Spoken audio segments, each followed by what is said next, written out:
come and find a quiet center in the crowded life we lead.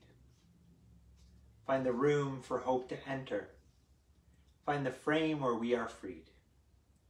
Clear the chaos and the clutter. Lift our eyes that we might see all the things that really matter. Be at peace and simply be. Silence is a friend who claims us, cools the heat and slows the pace. God it is who speaks and names us, knows our being touches base, making space within our thinking, lifting shades to show the sun, raising courage when we're shrinking, finding scope for faith begun. In the Spirit, let us travel, open to each other's pain. Let our love and fears unravel, celebrate the space we gain. There's a place for deepest dreaming. There's a time for heart to care. In the Spirit's lively scheming, there is always room to spare. Dear friends, wherever you are, however you are doing, whenever you are watching this, grace and peace be with you. We gather this evening to find space. Perhaps this day has offered you a lot of space to simply be. Perhaps this day has been one thing after the next, whether physically in your life or in your mind and heart, things have been rushing through. This time, this evening, is designed to pause and to come and find a quiet center, to touch base, to allow chaos and clutter, both around us and within us, fade away, and to become attentive to the presence of God, the presence of grace amongst us, within us. We cannot be together, but we are not alone. And we share this time as an intention to bless the space between us.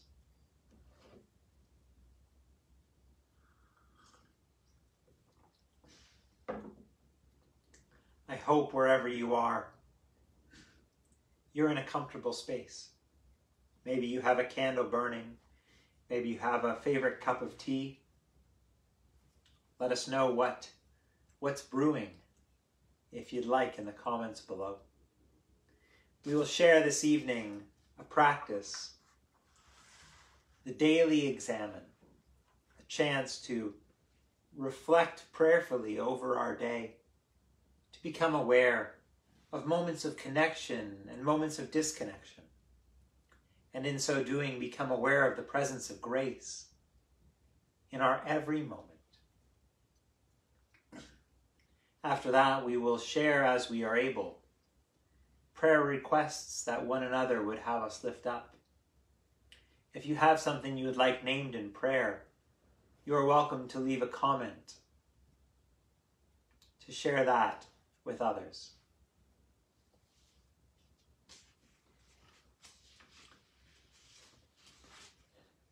The daily examen is a form of prayer from the Jesuit or Ignatian spiritual tradition. It rests on the following principle: that God, that the true self, the inner light, the inner knower, can be listened to by paying attention to that which goes on in our lives, our emotional state. We're invited to pay attention to consolations, that which connects us to God, connects us to others, connects us to our feeling of true self. We might call those our joys. Yet we're also invited to to pay attention to desolations, to feelings of disconnection. Disconnection from God, from others, from that which is our true self. We could call those hurts, our own hurts, the hurts that we absorb from others and the hurts of this world we share. I'm going to invite us to follow through a form of this prayer, a form of this way of praying. You're welcome in your own space, in your own thoughts, to take this in different directions as is right for you. If you've got paper and pen, you may want to write some things down. If you're a person who likes to journal, maybe you've got a book in front of you. To begin, I want to invite us to settle, to find a comfortable space to be in, to find space in our torso, and to breathe deeply into our abdomen.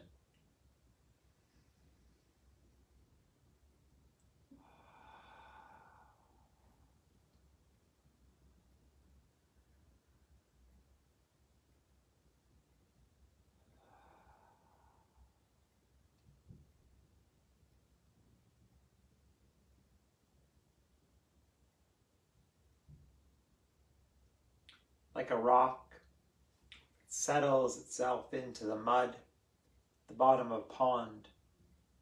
Let us settle into our body, settle into this moment, into this space,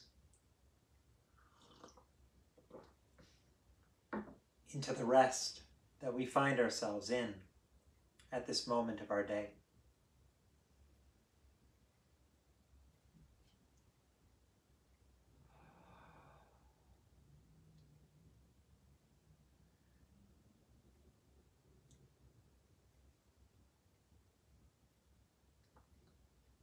In settling, we acknowledge how we come to this moment. Is this for us a blessed moment of rest? Or maybe the feeling of settling down, of quieting, maybe it brings forth discomfort and anxiety. However we are, we need not quiet ourselves for this moment. But just acknowledge and allow that to be part of this practice of being attentive to grace.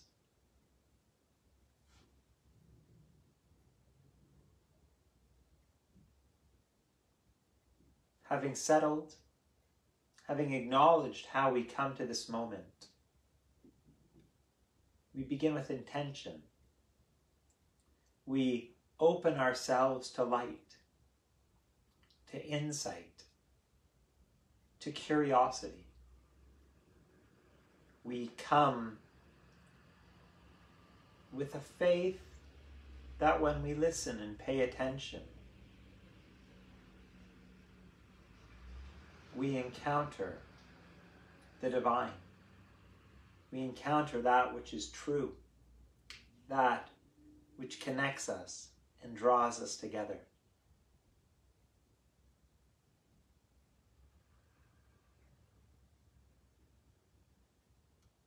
Think back over your day. As you think back, I wonder what moments come to mind.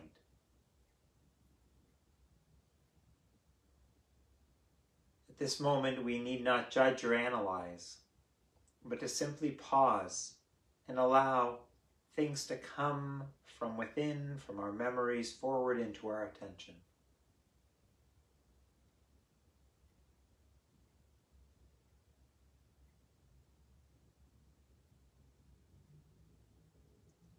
I wonder, as you think back and examine, what moments of connection you can identify.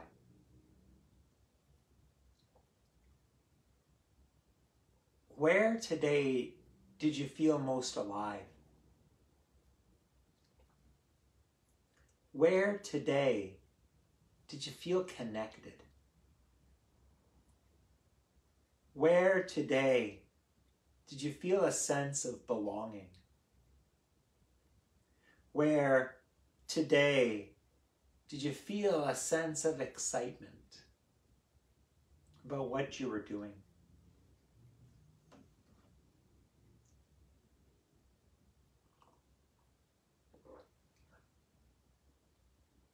Was there a moment of joy? Was there a moment you would call delight?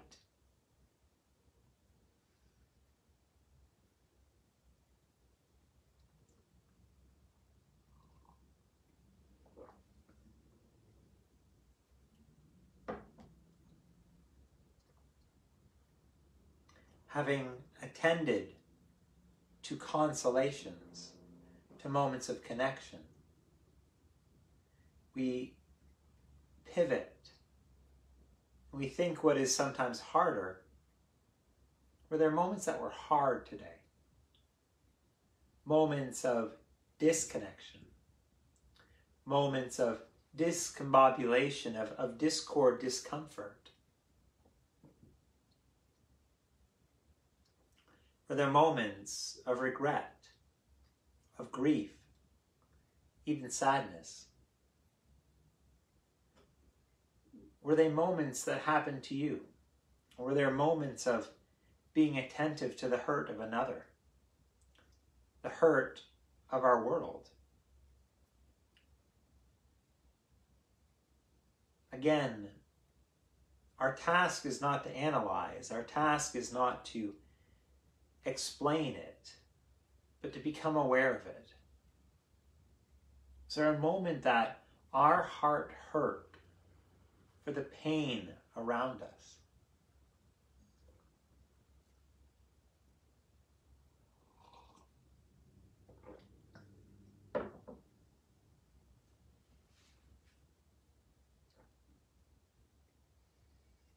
I wonder where in your body those moments of joy live.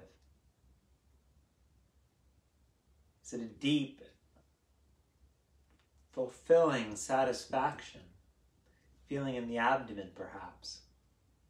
And those moments of disconnection, is it a tightness in the jaw, a tightness in the chest or in the neck? I wonder if we can become comfortable with recognizing those moments of discomfort, while at the same time, if we can become practiced in cultivating delight and joy within.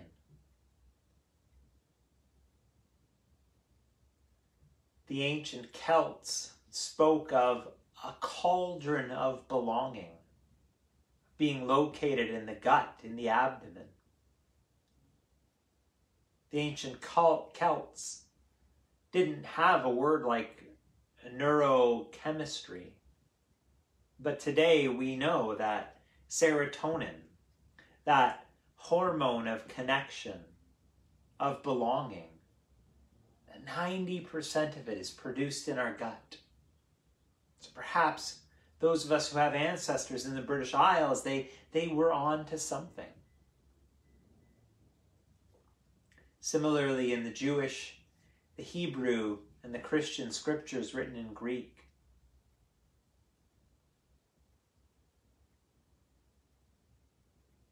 the idea of the gut as a knower, the gut as something to pay attention to, is fully expressed throughout scriptures.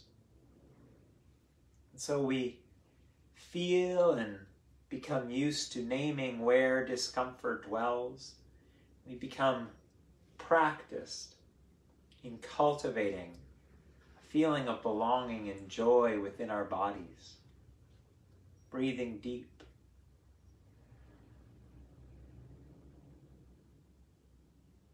As if we are stoking a fire.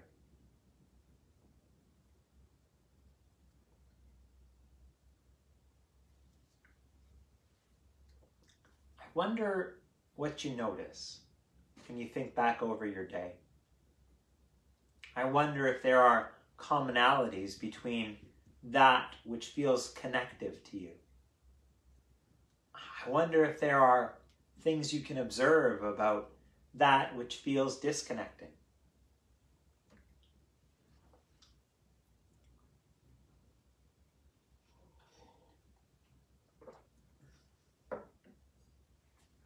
In the Ignatian way of listening, of discerning the movement of God, the movement of grace, seeking to follow after. We are taught to pay close attention to emotion, to bodily sensation, that we might then interrogate and be curious.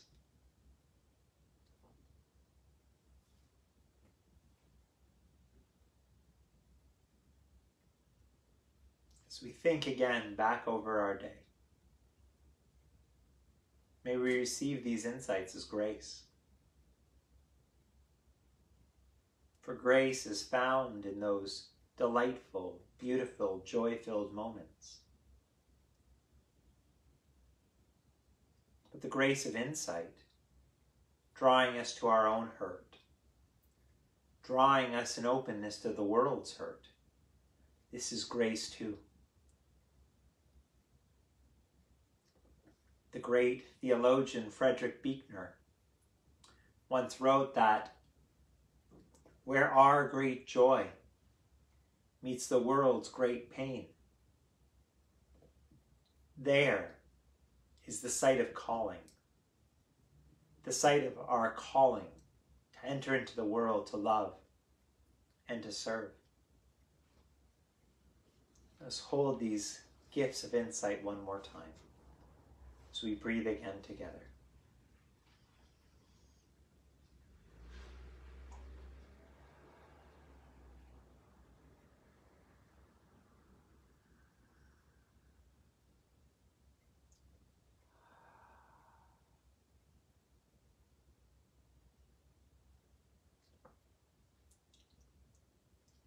Invite us to make one last move together as we pivot from reflective prayer to a time of sharing prayer. We are a community dispersed yet connected through screens tonight. If you are open to it, and invite you, if there is a prayer, a joy, or a concern that you carry and bring with you into the space, to type it into the comments below. We'll do our best to read those out. As we read things,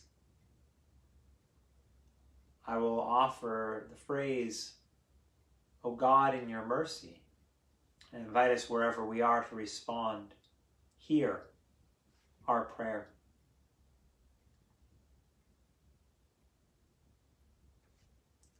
O God, in your mercy, hear our prayer.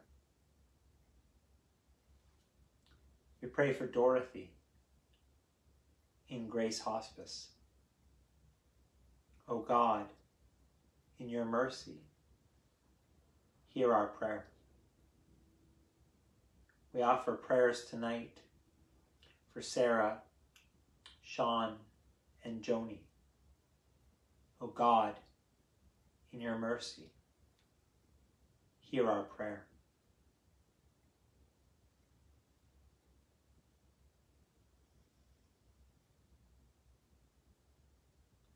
We pray for those who find themselves burdened in this time, for those who find themselves overwhelmed right now. O God, in your mercy, hear our prayer.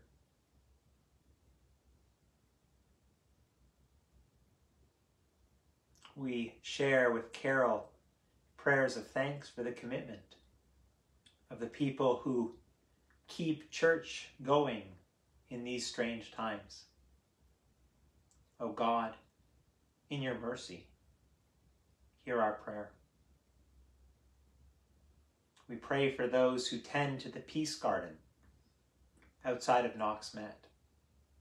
With grateful hearts, we give thanks for their witness to new life and to beauty.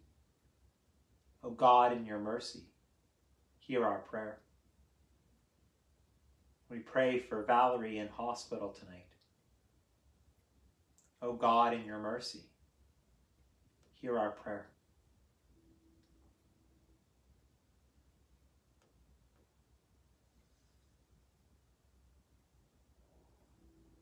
We pray for all of these things, that which we have typed below, that which we have spoken out loud, and that which we hold within.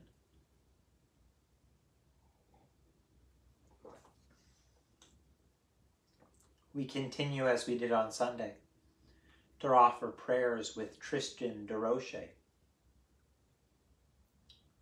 in his ceremony of fasting at the teepee at the legislative grounds. O God, in your mercy, hear our prayer.